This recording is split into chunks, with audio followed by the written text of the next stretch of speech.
against like an all-girls league. It was in under 14 po. I scored 24 points and I broke 2 records that game, my first game. Yeah.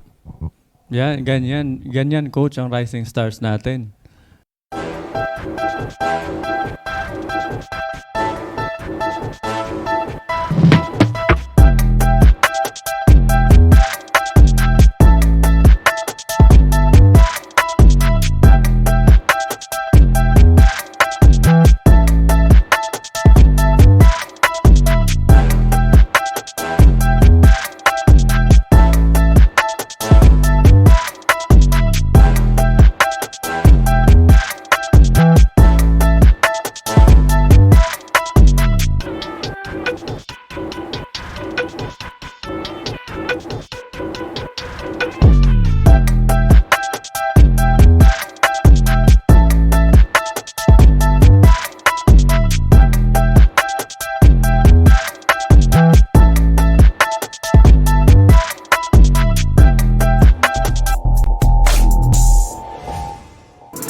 Ang tinatawag na Little Miss Iverson ng UAE. Grabe to. So yan, please introduce yourself, Isay. Hi po, my name is Espinosa. I'm 12 years old and I'm from Davao City po. Alright. Nice. And your dad, of course. Welcome. Salamat po. Ako po si Christian Espinosa, ang papa ni Isay. Nice. Shout out pala sa mga taga Discovery Gardens. Yan. Shout out natin yung mga tropa dyan sa Discovery Gardens. Ang pambato natin sa Sports Lab, pambato ng champs. Andito na si Isay, yung Little Miss Iverson ng UAE. Alright. So, kay Christian muna tayo. Kay Christian. So, take us to the journey of Isay. Paano ba nag-start ang pagkahilig ni Isay sa basketball? I know you are also player din to, coach eh. Basketball player din yan, 3-pointer yan. Oo. Triggerman. Oo, pero nagulat ako nung makita ko si Isay, napakagaling mag-dribble. Eh ito, 3-pointer lang si Christian. So paano nag-start ba pagkahilig ni Isay sa basketball? Nung nag-umpisa nung pagkakuha namin sila, kinuha namin sila dun sa dito sa Dubai. Way back 2018 na tayo. Then swerte lang namin dahil yung bahay namin is just next sa basketball court. Okay. Saka maraming mga bata doon na kaidaran niya. At yun, simula laro-laro lang na katuwaan lang. Hanggang dun, may kaibigan akong nagsabi sa akin na magaling daw mag-dribble, may shooting daw. Kaya nun, pagka nun, pinasok ko na sa mga academies. Okay. And sa iyo, Sai, bakit why did you like basketball as your sports? Why did you choose basketball as your sports? Basketball is like a hobby. Like it's very fun. Like in my extra time, like after I do like my school, I can play basketball. When I'm sad, I can play basketball. Oh, nice. So it's everything. Yeah. Parang ginagawa rin niya stress reliever. Bata pa eh. But Isay, how did you fall in love with the sport of basketball? My dad introduced me to the basket when we're near the basketball court. We live very near the basketball court. He took me there for the very first time and he introduced me to one of my friends. Yeah. But like what Boss Omar said a while ago, like gifted siya. So you have a good handle in basketball. Shooting, So handling. how did you learn that? It just came out of you or It took a while to practice. It took me like, I don't know, 1 week. I did it for like 1 week straight with just watching a few YouTube videos. Yeah. Sa YouTube talaga siya she's really determined kasi Yeah. by herself yung talagang nanonood siya ng mga videos, tapos ginagaya niya yung mga moves. Self-practice. Oo. Kaya nung under siya nung sports lab, siniseparate ko siya kasi more on advanced na yung pinapaturo ko sa kanya dahil yung mga basic, napakadali niyang gawin. Oh. So, pagka nandun siya, advance yung pinapaturo namin sa kanya.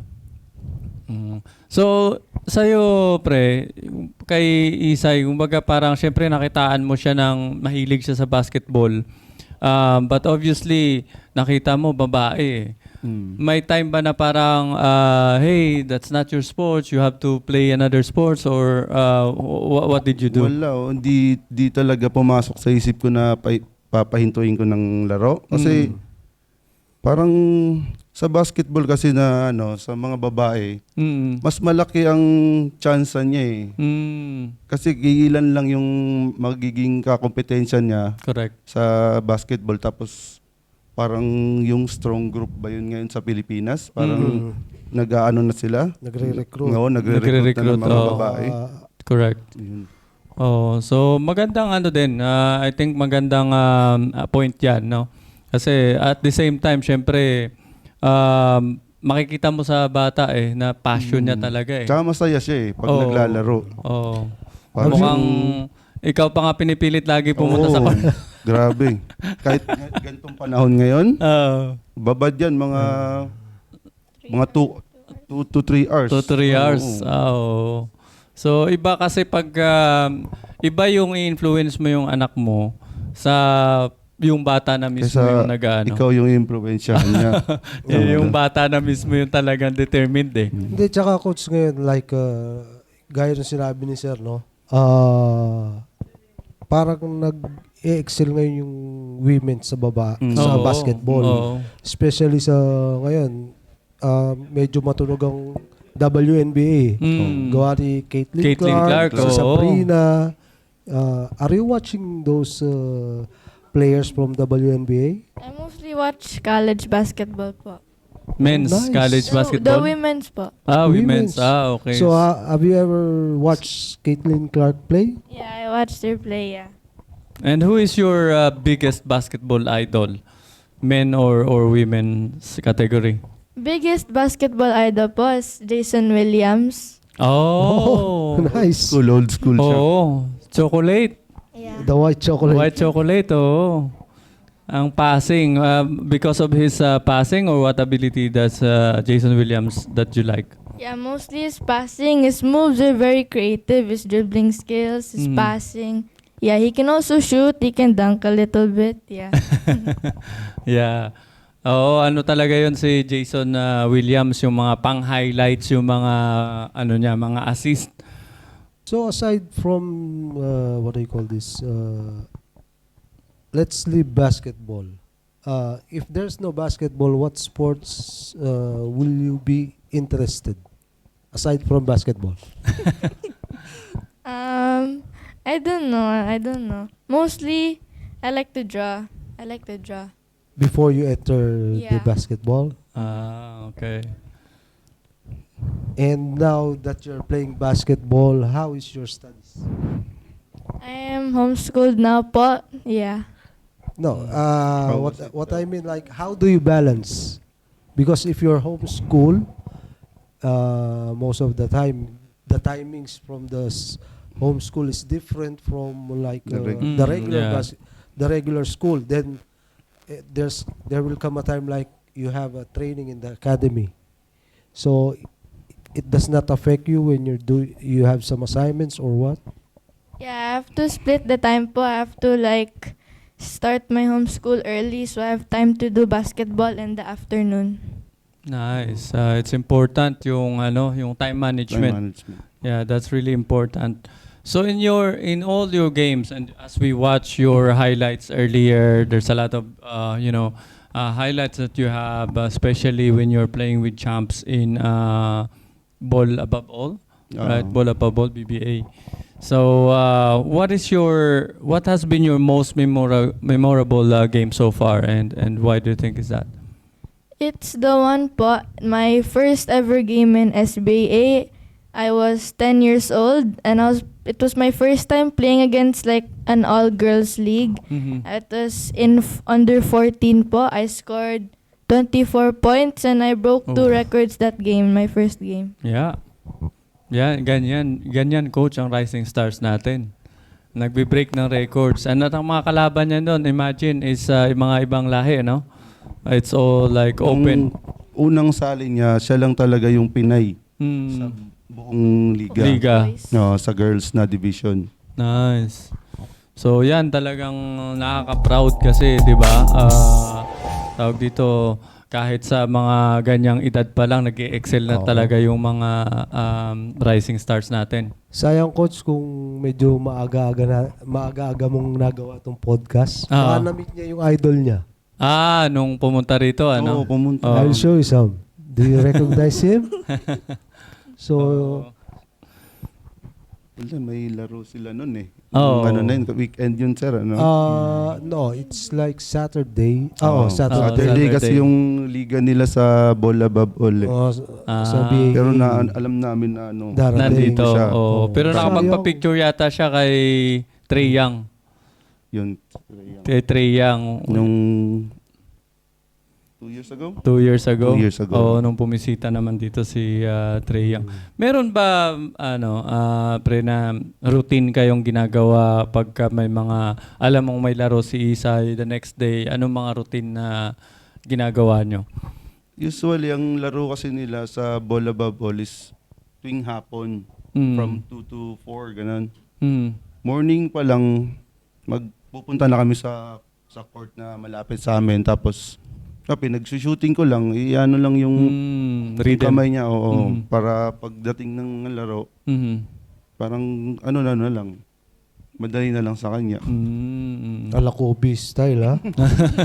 Oo. Ginagaya namin lahat kung ano yung mga nakikita namin sa YouTube. Eh. Yes, that's correct naman kasi it's not like you have a game, pagdating doon ka lang magwa-warm up. So, Oo. maliit na yung window mo para makuha mo yung rhythm mo eh.